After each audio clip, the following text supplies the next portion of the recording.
Assalamualaikum warahmatullahi wabarakatuh. Perkenalkan, nama saya Wulan Puspitasari dari jurusan PGMI IAIN Metro Lampung NPM 1701050046 dari semester 8. Di sini saya akan menjawab ujian komprehensif kependidikan. Pertanyaan yang pertama yaitu tentang perencanaan pendidikan dan perencanaan pembelajaran, dan berikan contohnya. Perencanaan pendidikan adalah perencanaan yang berhubungan dalam kegiatan merumuskan program pendidikan, pelaksanaan pendidikan, menentukan tujuan pendidikan, kebijakan dalam pendidikan, arah dalam pendidikan, prosedur, dan metode dalam pendidikan dalam usaha untuk mencapai pendidikan. Contoh dari perencanaan pendidikan adalah partisipatori, yaitu kumpulan dari para ahli pendidikan mengidentifikasi kemungkinan yang akan terjadi pada lingkungan yang berkaitan dengan kegiatan lembaga pendidikan dan pengambilan keputusan perencanaan pendidikan.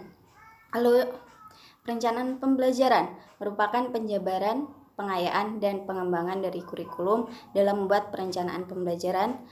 Di sini, guru selain mengacu pada tuntutan kurikulum juga harus mempertimbangkan situasi, kondisi, serta potensi yang ada di lingkungan sekolah.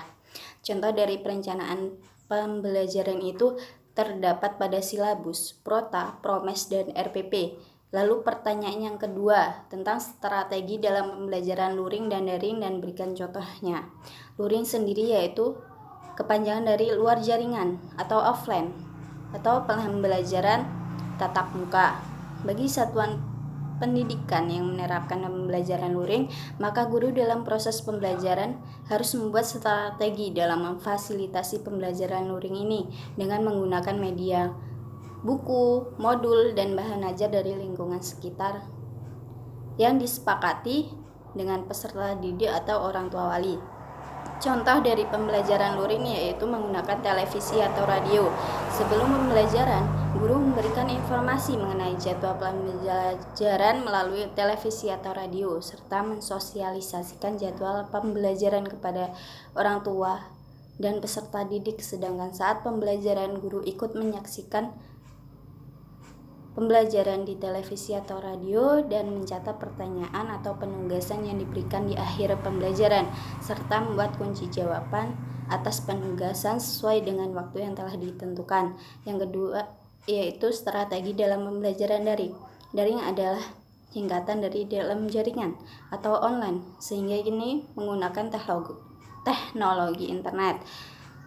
Strategi pembelajaran daring yaitu tetapkan manajemen waktu, persiapkan teknologi yang dibutuhkan, belajar dengan serius, jaga komunikasi dengan pengajar dan teman kelas. Lalu pertanyaan yang ketiga ada media pembelajaran, alat peraga, dan berikan contohnya. Media pembelajaran adalah semua alat atau sarana untuk penyampaian pesan pembelajaran, kaitannya dengan mode pembelajaran langsung, yaitu dengan cara guru berperan sebagai penyampai informasi. Contoh dari media pembelajaran yaitu media grafis. Antara lain ada gambar atau foto, sketsa, diagram, grafik, kartun, dan lain sebagainya. Sedangkan alat peraga adalah alat yang digunakan untuk membantu dalam proses belajar mengajar. Contohnya yaitu ada alat peraga kerangka bangun ruang, congklak KPK, jam kayu, menara kerucut, sempoa busur derajat, termometer, dan lain sebagainya. Pertanyaan yang keempat, evaluasi pembelajaran dan contohnya. Evaluasi pembelajaran artinya penilaian terhadap tingkat keberhasilan siswa mencapai tujuan yang telah ditetapkan dalam sebuah program. Contoh evaluasi pembelajaran itu evaluasi pendidikan yang dilakukan di lingkungan sekolah. Misalnya saat kegiatan belajar mengajar berlangsung, guru menjelaskan tentang perkalian dan pembagian. Guru memberikan latihan soal matematika untuk dikerjakan oleh siswa. Sebagian siswa mendapat nilai baik dan sebagian lainnya mendapat nilai yang kurang baik. Hasil dari jawaban siswa dapat dijadikan sebagai evaluasi untuk mengetahui kemampuan dan pemahaman siswa terhadap materi yang diajarkan.